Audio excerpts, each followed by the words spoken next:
Hello, this is Nick here from Gorgon Reviews. I am talking with Meredith Hama-Brown, the director and writer of Seagrass. The tagline of Seagrass is as follows: A Japanese-Canadian woman grapples with the death of her mother as she brings her family to a retreat.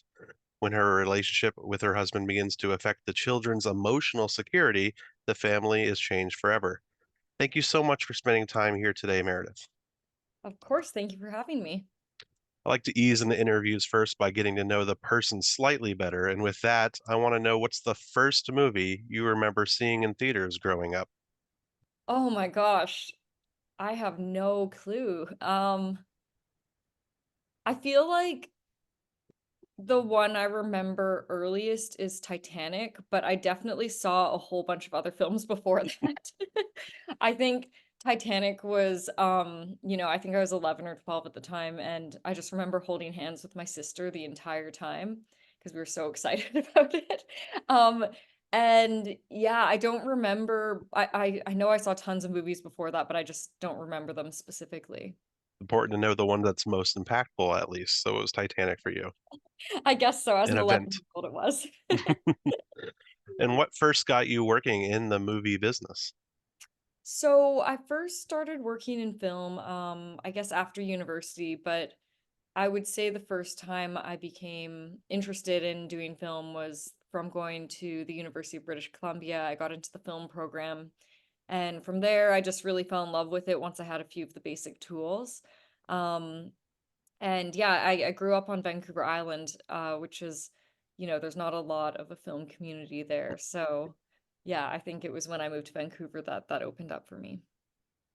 You directed quite a few shorts and music videos since 2011 and writing most of those as well.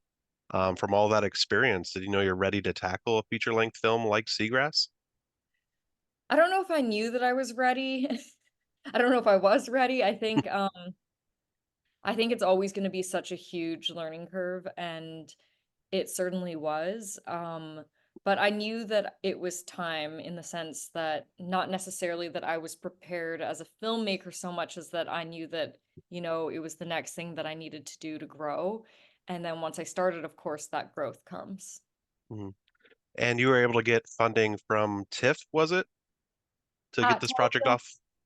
Telefilm Canada. So Mm. the government funding, and then a bunch of other places as well, some other grants, Game Theory Films, a distributor in Canada, also supported the film, as well as numerous grants. One of the hardest things I often hear for the first feature-length film was just finding the money, was usually what's stopping the people. Oh, absolutely. I mean, it definitely takes a lot of piecing things together. We're Mhm. very fortunate in Canada to have Telefilm, but even then, there's just a lot that has to come together to make it happen. And you were able to put together a very great cast for this movie. Ali Mackey playing the role of Judith. She Yeah. carried a lot of emotion and weight with her character. Mhm. Honestly, it was hard to believe she was even acting through a lot of it. Oh, Um, when you did the casting for this film, was it just obvious she was the Judith you were imagining in your story? as soon as I worked with her a little bit, it was crystal clear. Mhm. Ali is just so incredible, and she'd done a lot of comedy before, so I was trying to see how she would be in this dramatic role, and the moment that I started working with her, it just felt very meant to be, and she was incredible, and throughout the whole process was so wonderful to work with. Mhm. And since you're also the writer, a question I always wonder is how close did the script original draft get it from the final piece? It's interesting. I think that's a good question because some parts of the script don't change at all. And Mhm. then, like, a whole bunch of other stuff changes quite a bit, so it was very different, but there are certain things that were just there from the beginning that stayed there until the very last draft and barely changed at all. Mhm. One of the more notable things I felt during Seagrass was the sense of fear overall. Now, it wasn't a horror movie, but at Mhm. times I honestly thought it could shift to like a dark thriller randomly and just, it's a film festival. Genres get weird sometimes, you know? Totally. The atmosphere was tense. The shots of the cave that lingered, it was like a very delicate balance, where one wrong move might make everything come tumbling down. So obviously this should have been intentional. How were you able to build up such this tense feeling throughout the film? Yeah, yes, 100% was intentional. It'd be so funny if it wasn't though. But I knew from the very beginning and throughout the writing process that the one thing that was really an anchor point to the film was the sense of uncertainty. And as you've seen the film, I'm really following the three female characters and they're going through such different journeys, but for me it's it was all about how they're feeling this sense of kind of their foundations are being ruptured. And so I really wanted to capture that. And so no matter where the story went, I knew that that was at the crux of everything. And uncertainty is scary, and so I wanted to bring that out in the way that we shot it, in the sound design. I was speaking with all the different creatives about how to create that uncomfortable feeling throughout the film. Mhm. Uncertainty is scary, It and is. the thought of potential divorce, and from the kid's point of view, what's going to happen if their parents get divorced and Mm. all that. It Yeah. it it, it comes apart. It comes up really naturally throughout the film. Thank you. Um, the daughter's point of views obviously is a real big part of it, as you just mentioned too. Mhm. Um, and in your notes, the you and your cinematographer made the interesting decision when filming them. Can you talk more on that? Yeah, do you mean yeah, the shooting style? Hmm. Absolutely. So there's when Norm, who's the cinematographer, when we were talking about how do we want to shoot this, um with the kids, we wanted to shoot it handheld and be really swept up in their emotional journeys, to really feel that chaos around them and to just be really close with the feeling that they're experiencing. And then when it came to the parents, we wanted to do the opposite, where we wanted to shoot it with a very objective, controlled camera. So very like slow camera moves or just static cameras further away. And we really wanted to capture this sense of how they're feeling isolated and separate from one another. And so it's really capturing this, like I said, the insecurity or the uncertainty, but in different ways, in two very different ways. There was one big moment where the tension was just boiling over too much for Judith, where the husband character, Steve, was watching the news, and it had some footage from the riots after Vancouver lost the Stanley Cup in 1994. Yes. First off, did you set it in 1994 just for that? Or was that No. like a weird happy coincidence and a good tie-in? Yeah, no.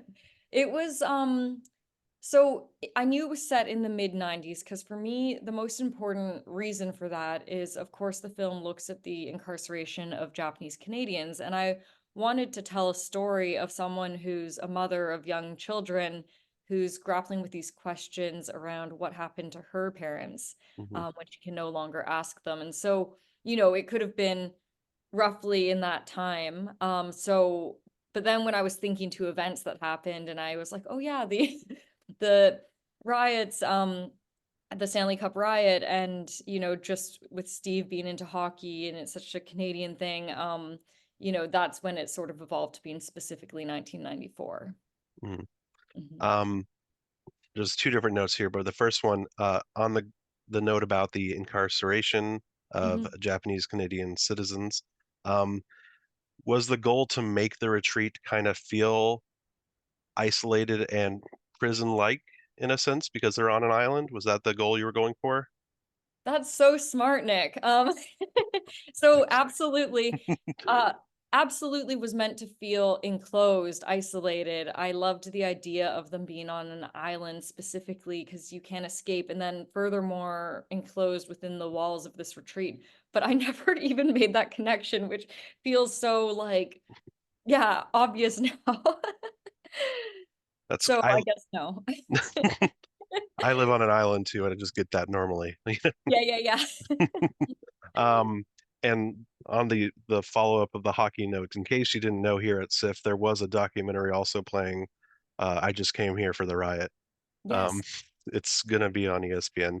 It's one of those 30 Yes, for 30, and it's that's about the right. 2011 one. So actually, when I was watching it, I just assumed this was the 2011 movie. I was like, oh, Yeah. and then oh, there was another time, uh, 20 Yeah, years prior. too. I know. It's horrible. It's Yes, hard. I knew those filmmakers as well because Mhm. we're from Vancouver originally, Yeah. so yeah. Sometimes hard to remember even recent history. Yeah. Um, there are a lot of big themes in the movie, and you've talked about some of them, such as isolation. Is there one message you are really hoping the viewer will walk away with more than anything else?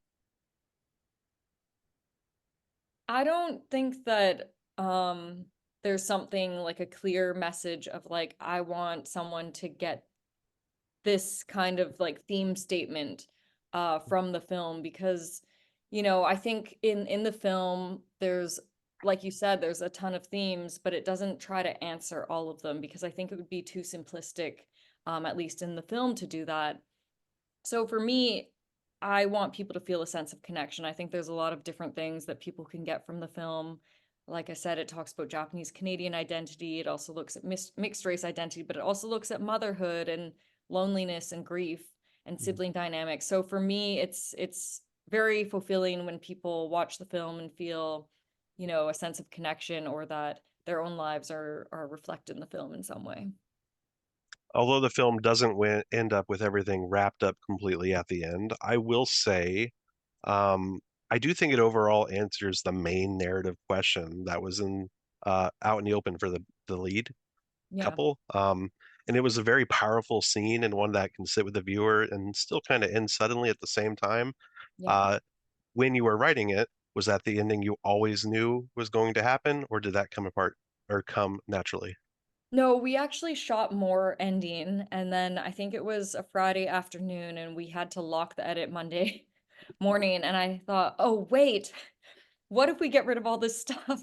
And so we had the weekend to just, like, think about it, and in the end, I'm so glad that I ended it where it ends, and I absolutely agree with you, like, I don't think everything has to be answered in every film really, because for me, the important thing is answered, which I don't wanna say any spoilers, but I think Right. it's like it's more important that people come to certain realizations than wrapping up, what will happen narratively, with a neat bow, because that is really at the heart of what needs to happen for the characters. Um, and just in general, we'll say that one cave scene, again, vaguely, definitely as a parent scared me. It Great. was the right amount of tense. Um, Great. but thank you so much for spending time answering questions about directing and writing in your movie Seagrass. It is having its Seattle premiere this year at SIFF, uh, two times. The first one today, Monday, May 13th at 6 p.m. at Majestic Bay, and then tomorrow, Tuesday, May 14th at 2:30 p.m. at the Cinema Uptown. It'll also be through the SIFF streaming after the festival. You're going to be attendance both nights. Yes. So if you happen to see this really fast today, Monday, you can get there and ask other questions. Um, Yes, it is also available to rent on VOD as well. mhm. Yeah. And I know you've been traveling around a lot with this film, and it's already available to rent. Do you already have your sights set on your next film? Or are you going to take a little breather? I'm just trying to figure out what to do, and, I'm working on writing, but it's always that kind of painful part of the process where you're like, "Is it this? Is this gonna work?" So, just in the very preliminary stages. All right, thank you again for the interview, and I hope a lot of people check out Seagrass. It is heartfelt and emotional and can bring up a lot of discussions. Amazing. Thank you so much, Nick.